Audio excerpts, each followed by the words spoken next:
નમસ્કાર, Cook with રાધિકામાં તમારા બધાનું સ્વાગત છે। આજે આપણે બનાવીશું એકદમ અસલી કાઠિયાવાડી સ્વાદ સાથેના વણેલા ગાંઠિયા। વણેલા ગાંઠિયાને તેની સ્પેશિયલ ગ્રીન ચટણી, પપૈયાનો સંભારો, જલેબી તથા ચા સાથે ખાવાની ખૂબ જ મજા પડે છે। વણેલા ગાંઠિયાને ઘરે બનાવવા ખૂબ સરળ છે। જો તમે થોડી પ્રેક્ટિસ કરશો તો તમારા ગાંઠિયા પણ એકદમ પરફેક્ટ બનશે। તો ચાલો પરફેક્ટ માપ અને પરફેક્ટ રીત સાથે વણેલા ગાંઠિયા બનાવવાનું શરૂ કરીએ।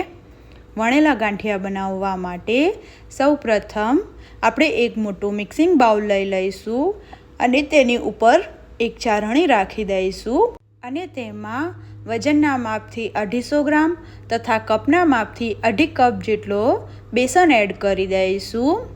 અહીંયા આપણે બેસન એકદમ સારી ક્વોલિટીનો અને ઝીણો હોય તેવો પસંદ કરવાનો અને તેને ફરજિયાત ગાંઠિયા બનાવતા પહેલાં ચાળવાનો છે। મેં બેસનને ચાળી લીધો છે। હવે તેમાં આ રીતે વચ્ચે ખાડો કરીશું અને હવે તેમાં 1/2 ટીસ્પૂન ગાંઠિયાનો સોડા એડ કરીશું। વણેલા ગાંઠિયા બનાવવામાં તેનો સ્પેશિયલ સોડા આવે છે, તે જ યુઝ કરવો તો જ તેનું પરફેક્ટ રિઝલ્ટ મળશે। અને હવે તેમાં 1 ટીસ્પૂન મીઠું, 2.5 tablespoon cooking oil add કરી દઈશું અને હવે તેમાં થોડું પાણી એડ કરીશું અને બધી જ વસ્તુને ઓગાળી લઈશું। બધી જ વસ્તુ સારી રીતે ઓગળી ગઈ છે। હવે તેમાં 1/2 ટેબલ સ્પૂન જેટલો અજમો એડ કરીશું। તેમાં થોડું થોડું પાણી એડ કરીને કઠણ એવો લોટ બાંધી લઈશું। ગાંઠિયાનો લોટ આપણે ભાખરીનો હોય તેવો કઠણ બાંધવાનો છે। ચણાનો લોટ હેન્ડલ કરવામાં સ્ટીકી હોય છે। જો તમારી પાસે ફૂડ પ્રોસેસર હોય તો તમે તેનો પણ યુઝ કરી શકો છો। મેં લોટને સારી રીતે બાંધી લીધો છે। હવે આપણે તેલવાળા હાથ કરી દઈશું અને લોટને ફરીથી સારી રીતે મસળી લઈશું અને હવે લોટને ઢાંકીને અડધો કલાકનો કમ્પલસરી રેસ્ટ આપીશું। અડધો કલાક થઈ ગયો છે।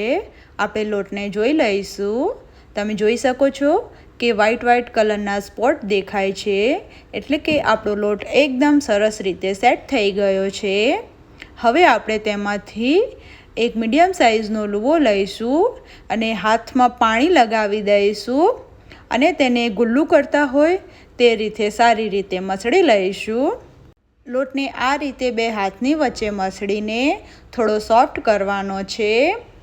મિનિમમ 3 થી 4 મિનિટ સુધી આ રીતે લોટને મસળશું એટલે લોટનો કલર થોડો લાઇટ થઈ જશે અને આ પ્રોસેસ કરવી ખૂબ જ જરૂરી છે, તો જ આપણા વણેલા ગાંઠિયા ખાવામાં સોફ્ટ અને પરફેક્ટ રીતે તમે વણી શકશો।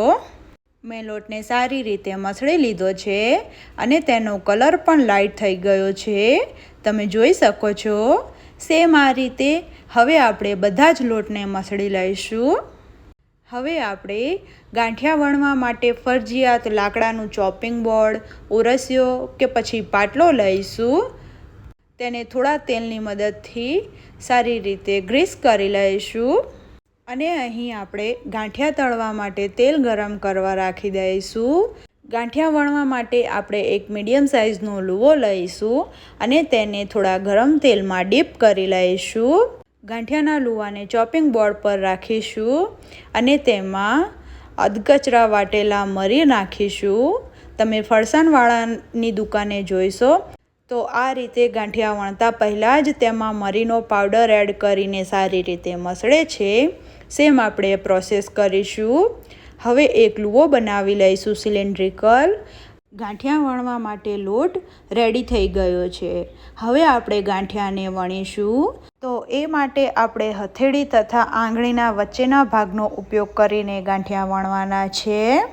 તો પહેલાં આપણે લોટને હાથથી આ રીતે ફેરવતા જઈશું અને બસ પછી લોટને આંગળી અને હથેળીના આગળના ભાગ ઉપર લઈ જઈશું અને આ રીતે લોટને પતલો કરતા જઈશું।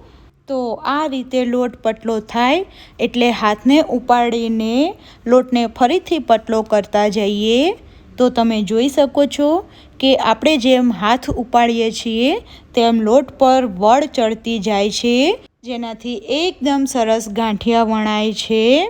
તો તમને નજીકથી બતાવી દઉં તો તમે જોઈ શકો છો કે હું હાથની હથેળીને પહેલાં ઉપર લઈ જાઉં છું અને પછી નીચેની બાજુએ આવે ત્યારે થોડું ખેંચી અને પછી ફરી થોડું ખેંચીને એક વળ ચડાવું છું અને આ પ્રોસેસને રિપીટ કરતી જાઉં છું. તો છે ને ગાંઠિયા વણવા એકદમ સરસ.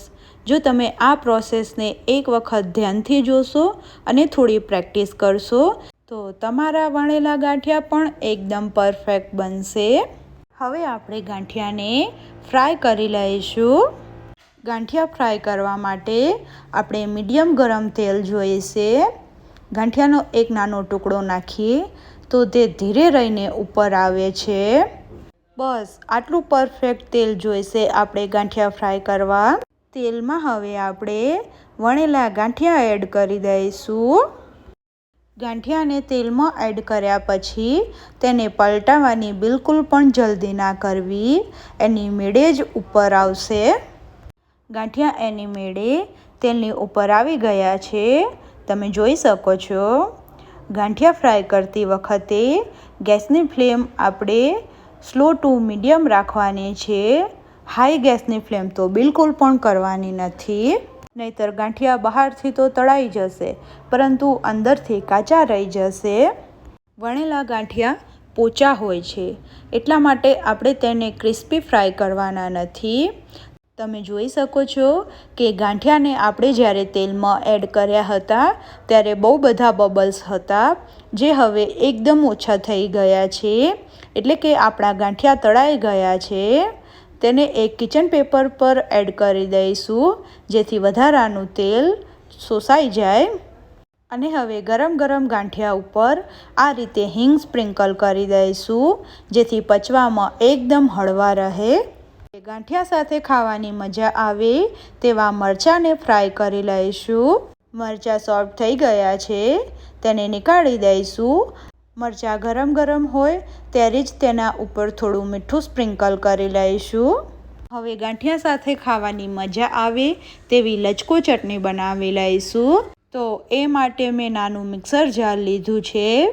હવે તેમાં 3 થી 4 તીખા લીલા મરચાં, 1 કપ જેટલા કોથમીર તેને ડારખા સહિત લઈશું. 1 ટીસ્પૂન મીઠું, હાફ ટેબલ સ્પૂન ખાંડ, હાફ ટીસ્પૂન આખું જીરું, હાફ ટીસ્પૂન ચાટ મસાલો અને ચટણીને એકદમ ખાટી મીઠી બનાવવા અડધું લીંબુ નીચોવી દઈશું. અને હવે ચટણીને થિકનેસ આપવા માટે તેમાં 7 થી 8 જેટલા ગાંઠિયા એડ કરી દઈશું અને મિક્સરનું ઢાંકણ બંધ કરીને તેને પીસી લઈશું. મેં ચટણીને એકદમ સ્મૂથ પીસી લીધી છે. તમારે થોડી દરદરી રાખવી હોય તો એવી પણ રાખી શકો છો. હવે ગાંઠિયાને આપણે સર્વ કરી લઈશું. સાથે મરચાં પણ મૂકી દઈશું. ગાંઠિયાની સાથે પપૈયાનો સંભારો પણ ખૂબ ખવાય છે. જો તમારે પપૈયાનો સંભારો બનાવવો હોય તો મેં ચેનલ પર ઓલરેડી બતાવી દીધું છે અને ડિસ્ક્રિપ્શન બોક્સમાં તેની લિંક પણ આપી દઉં છું, તો ત્યાંથી તમે ચેકઆઉટ કરી શકો છો. તો એકદમ સરસ વણેલા ગાંઠિયા બનીને રેડી થઈ ગયા છે. તમે પણ આ રીતે ઘરે વણેલા ગાંઠિયા જરૂરથી બનાવો અને તમારો અનુભવ મને કમેન્ટમાં શેર કરો. જો તમને મારી આજની રેસીપી સારી લાગી હોય તો લાઈક અને શેર કરો અને મારી ચેનલ કુક વિથ રાધિકા જરૂરથી સબસ્ક્રાઈબ કરો. Thanks for watching. બહુ જલ્દીથી મળીશું એક નવી રેસીપી સાથે. ત્યાં સુધી બાય બાય.